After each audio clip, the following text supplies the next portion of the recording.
చూడడం కాదు, సబ్స్క్రైబ్ చేయొచ్చు కదా. ఈ యొక్క వీడియోలో AP&TS 2023 కౌన్సిలింగ్ సంబంధించి స్టెప్ బై స్టెప్ ప్రాసెస్ అయితే ఎక్స్ప్లెయిన్ అయితే చేస్తాను. ఇంకా లైక్ చేయలేని వాళ్ళు ఉంటే లైక్ అయితే చేయండి. ఈ వీడియోకి ఒక 50 లైకులు టార్గెట్ అయితే ఇస్తున్నాను. సో అయితే మనకి ఫస్ట్ ఆఫ్ ఆల్ కౌన్సిలింగ్లో ఫస్ట్ ప్రాసెస్ ఏంటంటే మనకి క్యాండిడేట్ రిజిస్ట్రేషన్ అనమాట. ఫస్ట్ ఆఫ్ ఆల్ మీరు రిజిస్ట్రేషన్ అయితే అవ్వాలి.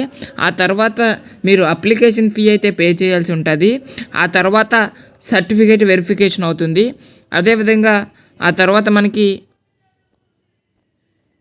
సర్టిఫికేట్ అప్లోడ్ అయితే చేయాలి. ఆ తర్వాత వెబ్ ఆప్షన్స్ అయితే నమోదు అంటే ఎంటర్ చేసుకోవాలి. వెబ్ ఆప్షన్స్ అంటే ఏట్లేదు, మీకు ఏ కాలేజ్ కావాలో ఆ కాలేజీలు సెలెక్ట్ చేసుకోవాలి.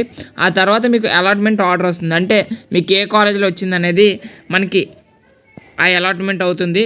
ఆ తర్వాత మనకి ఆ అలాట్మెంట్ ఆర్డర్ అంటే మీకు ఏ కాలేజీలో వచ్చిందనేది మీరు డౌన్లోడ్ చేసుకోవాలి. ఆ తర్వాత సెల్ఫ్ రిపోర్టింగ్ అంటే మీకు ఏ కాలేజీలో వస్తుందో ఆ కాలేజ్కి వెళ్ళి జాయిన్ అవ్వాల్సి ఉంటుంది. ఆ తర్వాత మీకు అడ్మిషన్స్ ఇంటూ అలాటెడ్ కాలేజ్ అంటే మీరు ఆ కాలేజీలోకి వెళ్ళి జాయిన్ అవ్వాల్సి ఉంటుంది. సో ఇది మీ యొక్క ఎంసెట్ కౌన్సిలింగ్ ప్రాసెస్ అనమాట.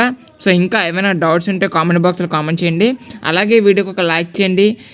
మరిన్ని అప్డేట్స్ కోసం మన ఛానల్లో సబ్స్క్రైబ్ చేయండి. Thanks for watching.